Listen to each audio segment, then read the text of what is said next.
La vidéo d'aujourd'hui vous montre comment analyser un énoncé demandant d'établir une expression littérale et détaille les bonnes pratiques de calcul.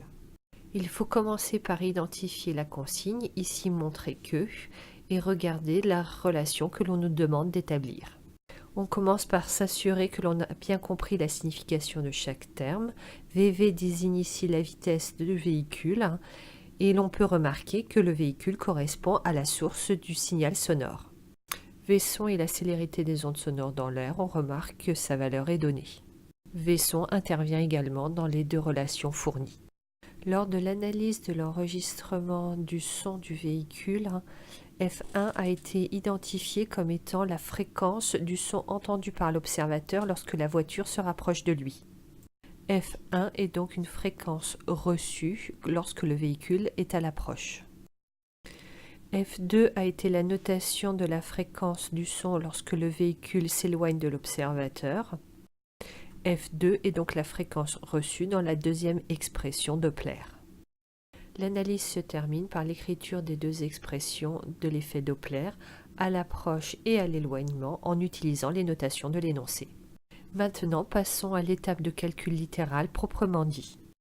Il faut commencer par isoler le terme f émis qui n'apparaît pas dans l'expression finale, dans les deux expressions que l'on a obtenues auparavant.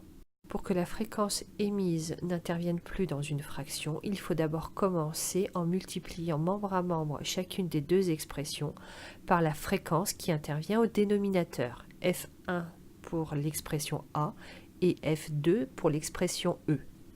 Le facteur V-son est simplifié en multipliant par son inverse 1 sur V-son.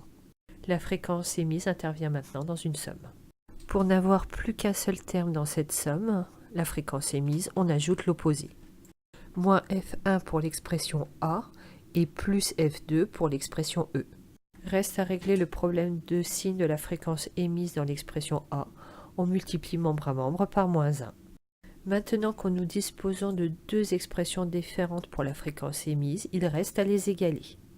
Les termes comportant la vitesse de la voiture seront regroupés dans le membre de droite et ceux qui ne font pas intervenir la vitesse de la voiture seront regroupés dans le membre de gauche. Les deux termes ajoutés membre à membre dans l'expression ont été écrits en haut et en bas de la flèche. Factorisons maintenant par le facteur commun du membre de droite, VV sur V-son. Le calcul est bientôt terminé, il ne reste plus qu'à multiplier par l'inverse du facteur multiplicatif de VV. Il s'agit de F1 plus F2 sur V-son.